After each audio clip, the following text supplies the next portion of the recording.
If you're wondering which keyboards for Fortnite are worth your money, stick around. After we run through each product, I'll give you my personal take. Would I buy it or would I skip it? No fluff, just my honest opinion. Let's get into it. Roccat Vulcan II Max. The RGB on this bad boy is so bright it could probably guide ships to shore. With dual LED smart keys and a translucent wrist rest that lights up like a Christmas tree, plus those Titan II optical switches are blazing fast with a 1.4mm actuation point that'll have you building faster than your opponents can blink. Sure, it needs two USB ports to power all that RGB glory, and the ABS keycaps will get shiny after a few months of intense gaming. But at least you can swap them out with third-party ones when that happens. Would I buy it? Yes, if you're into RGB, that could potentially blind your opponents, and don't mind spending $230 for the privilege. Logitech G915 TKL. This wireless beast rocks Logitech's Lightspeed technology that keeps your connection as stable as your aim should be, with a battery life that'll last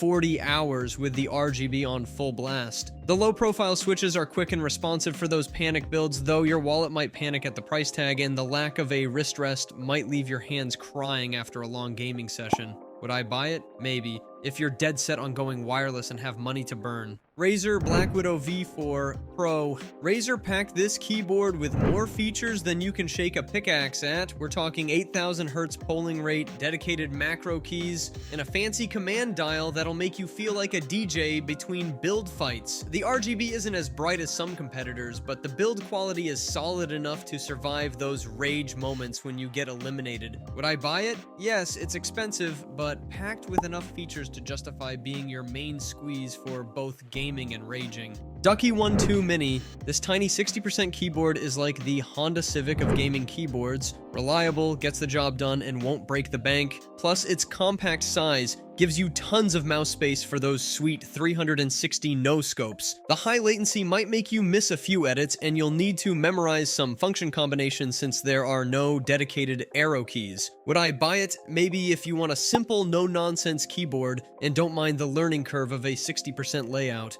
Keychron Q3 Max. This aluminum beast is built like a tank and comes with smooth switches that make your 90s feel like butter. Plus, it has a polling rate of 1000 Hz, which is perfect for competitive gaming. The wireless connectivity means no more cable drag during those sweaty build battles, but damn, that 3000 milliamp hour battery life with RGB on will only last you about a week of gaming.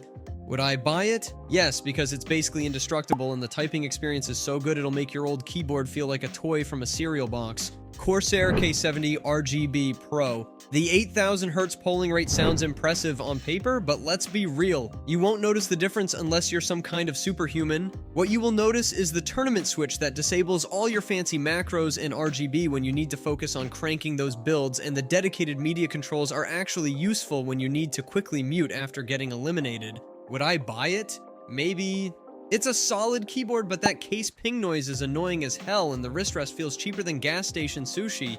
Epo Maker Brick 87. Look, they try to make Lego cool again by adding a brick-compatible strip on top, but what really matters is the smooth switches and stable wireless connection with 1000 Hz polling rate. The dual thumb scroll wheels under the spacebar are actually genius for quick volume control during fights, though good luck using them with a wrist rest, and that stiff typing experience isn't doing anyone any favors. Would I buy it? No, while it's decent for gaming, there are better options at this price point that don't try to appeal to my inner child. Razer Huntsman Vive 3 Pro TKL. This keyboard is ridiculously responsive with its optical switches that you can adjust down to 0.1mm, making it perfect for those lightning-fast edits and weapon swaps. The build quality is top-notch with its aluminum construction, but your wallet is going to cry harder than a default skin getting boxed like a fish. This thing is expensive as hell. Would I buy it? Yes, if you're serious about competitive Fortnite and have money to burn, this keyboard's customizable actuation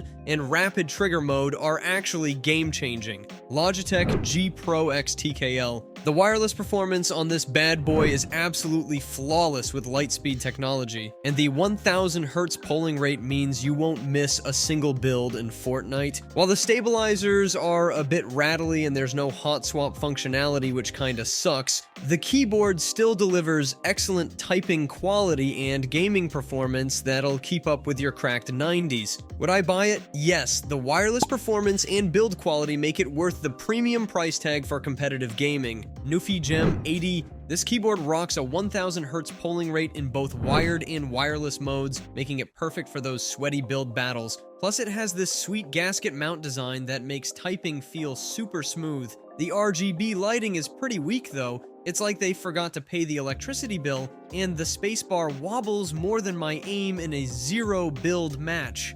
Would I buy it? Maybe.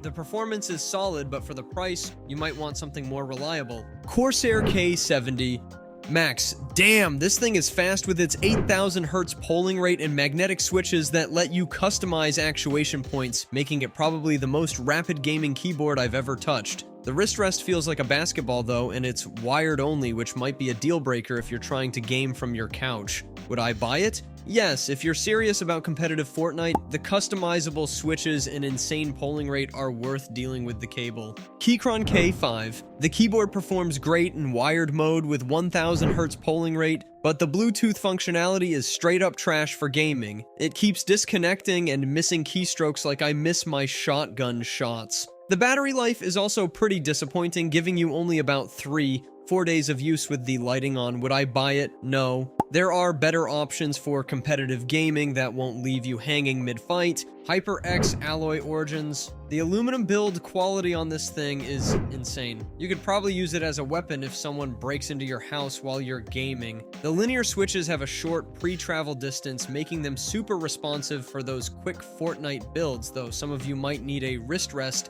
since it doesn't come with one. The RGB lighting is bright as hell, and the typing experience is exceptional, but damn. Having no dedicated media controls in 2025 feels like living in the Stone Age. Would I buy it? Yes, it's built like a tank and performs great for competitive gaming. Just bring your own wrist rest. Razer BlackWidow V4 75%. This keyboard is stupid expensive, but man, the gasket-mounted design makes it feel premium as hell with satisfying keystrokes that won't wake up your entire house. The 8000 Hz polling rate is complete overkill, but hey, at least you can brag about it to your friends, and the hot swappable switches mean you can customize it to your heart's content. The battery life sucks worse than a dollar store vacuum cleaner, and that OLED screen is basically useless unless you really need to know your CPU temperature while cranking 90s. Would I buy it? Maybe, if you've got money to burn and want the fastest possible response times, but the price is hard to swallow. Wooting 60 He Plus. This little beast is basically cheating with its analog switches that let you control movement like a controller stick. Perfect for those sneaky Fortnite peaks. The build quality is fantastic, and the rapid trigger feature is insane for competitive gaming, though the lack of a wrist rest might make your hands hate you after a few hours. The software is actually usable, unlike some other gaming keyboards, Razer, and everything saves right to the keyboard's memory. Would I buy it? Yes, it's literally the king of competitive gaming keyboards right now, despite the ergonomic compromises. SteelSeries Apex Pro. The adjustable actuation points on this keyboard are pretty sick for Fortnite since you can make different keys more or less sensitive. That OLED screen looks cool, but it's about as useful as a chocolate teapot, and only 61 of the 104 keys have adjustable actuation, which is kind of a bummer. The 1000 Hz polling rate feels ancient compared to the BlackWidow V4's 8000 Hz, but let's be real, you probably won't notice the difference unless you're literally a robot. Would I buy it? No. While it's still solid, there are better options now, like the Wooting 60 HE Plus for competitive gaming. Keychron K8. Look, this keyboard is decent for gaming with its hot swappable switches and wireless connectivity, but the Bluetooth performance is straight up terrible. I've lost more Fortnite matches due to connectivity issues than I care to admit. The battery life is pretty solid though, and at around 80 bucks it won't destroy your wallet like some other options we'll talk about. Would I buy it? No. The Bluetooth issues make it a no-go for competitive Fortnite. Newfie Air 75 V2. This little beast comes with a 1000 Hz polling rate in both wired and 2.4 GHz wireless modes, making it snappy as hell for gaming. The low-profile design feels amazing for those quick Fortnite builds, but damn, these keys are packed together pretty tight, which can lead to some embarrassing misclicks. Would I buy it? Yes, the responsiveness and build quality make it worth every penny for competitive gaming. Wooting 2.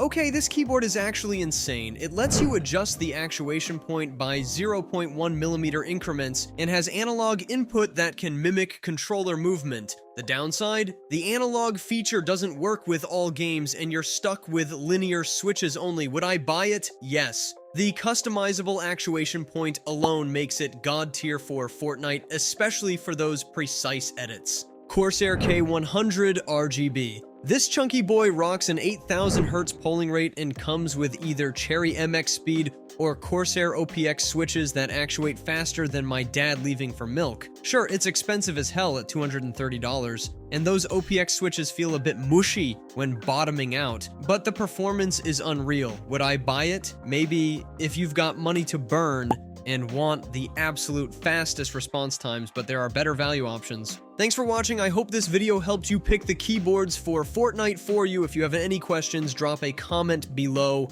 Links to all of these products mentioned in this video will be in the description.